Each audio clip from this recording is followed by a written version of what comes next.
তো ঘোড়া গাড়িতে অলরেডি উঠছো।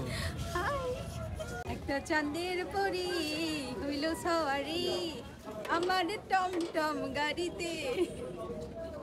এই সেই টমটম গাড়ি। হাই, আজকে চলে এসেছি ক্লোজারে, রাসেল পার্কে। আর এখন বন্যার সময় তো সব হচ্ছে নৌকা নিয়ে ঘোরাঘুরি করছে, গান বাজতেছে, এত সুন্দর একটা এনভায়রনমেন্ট।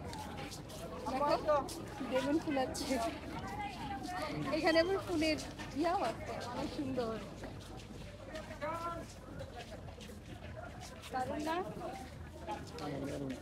অনেক সুন্দর সুন্দর ফুল। এগুলো কত করে? নিবা না, আমার আছে তো, তবে নতুন নতুন ওগুলো আসছে দেখলাম।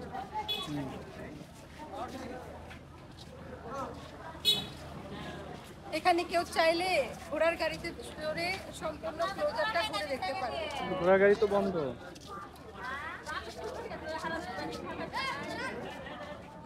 কতদিন পর যে আসলাম, আসলে বগুড়াতে থাকা হয় যার কারণে সিরাজগঞ্জের জিনিসগুলো আমি খুব বেশি মিস করি। এই সেই হচ্ছে ঘোড়ার গাড়ি।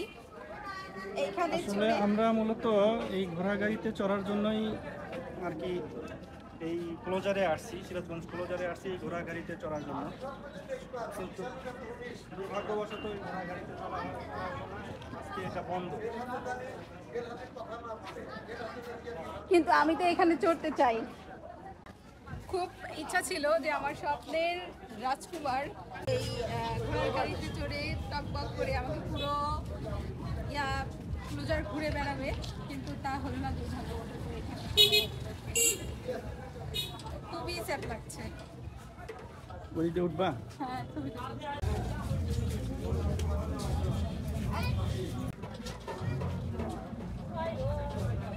থেকে তোলো, ছবি তুলো।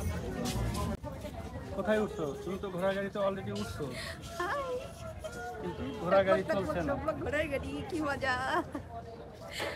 এই যে একটা গান মনে পড়ে গেল, একটা চাঁদের পরি হইল সওয়ারি আমার টমটম গাড়িতে। এই সেই টমটম গাড়ি। হ্যালো স্যার, কি অবস্থা? আলহামদুলিল্লাহ। কেমন লাগছে আমাদের এই সিরাজগঞ্জ ক্লোজারে এসে? হ্যাঁ, ওই চায়নাবাদ 3 ওইটার থেকে ক্লোজার তো আগে থেকে অনেক ভালো। আচ্ছা, ক্লোজারটা অনেক আগে থেকে ভালো লাগে আমার, যেহেতু সিরাজগঞ্জ আমার নানির বাড়ি, সেই হিসেবে অনেক আগে থেকে আসা যাওয়া আছে। আচ্ছা।